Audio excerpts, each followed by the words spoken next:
Robert Nkwangu yakulira ekitongole ekitaba abantu abalina obulemu bw'okwogera n'okuwulira ki Uganda National Association of the Deaf.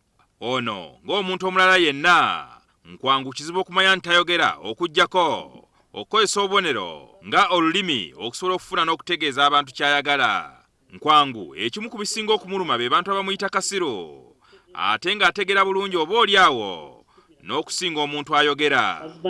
And they call us that word kasiru, K-S-S-U. It literally means someone who is stupid, and this is something that we want to challenge in courts, because also they have an element of you are kasiru, you cannot ably express yourself, you don't understand. So you call me kasiru, I'm dumb, it's something derogative language, and I'm requesting the media and out there, please, deaf persons are not kasiru. Abantu nga Nkwangu beesanga nga tebasobola kwogera n'abantu mu bifo gye babeera, olwo ne basigala nga baboolebwa. In schools where we go to, there are no sign language interpreters, and our teachers sadly don't know sign language. So that's why majority of our children, our learners with hearing impairment, fail academically, they fail to prosper academically. Kati gavumenti egamba nti balina enteekateeka okufuula olulimi lw'abantu abalina obulemu bw'okuwulira n'okwogera ng'olulimi lw'eggwanga kibasobozese okuba nga boogerezeganya n'abantu. Olulimi olw'obubonero lukulu nnyo bw'abanga abantu abatawulira bakutuuka ku nkulaakulana ey'omuggundu mu bifo gye babeera naye n'okutwalira eggwanga awamu. Minisitule ya Gender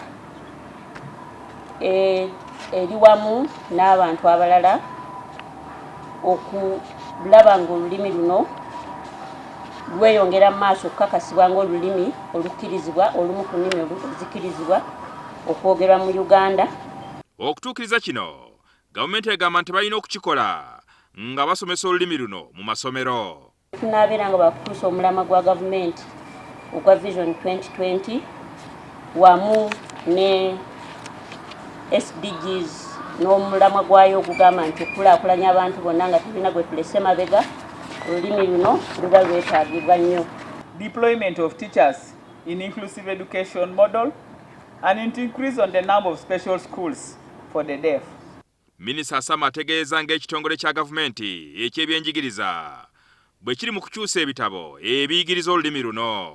The Ministry of Education and Sports has embarked on the process of translating learning materials into Uganda Sign Language. This was made possible with the support from UNICEF. And when we use sign language, noise pollution will be reduced.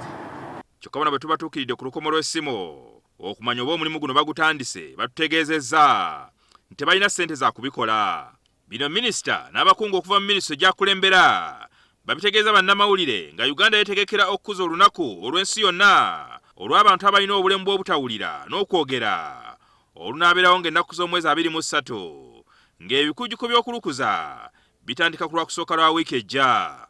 Olunaku lw'eggulo abantu abali mu ttuluba lino baatutte omusango mu kkooti etaputa ssemateeka nga baagala ekake gavumenti okussa abantu abategera olulimi lwabwe mu malwaliro gaayo n'ago ag'obwannannyini bawone okusanga okukalubizibwa nga banoonya obujjanjabi. Jingo Francis, NTV, Akawungeezi.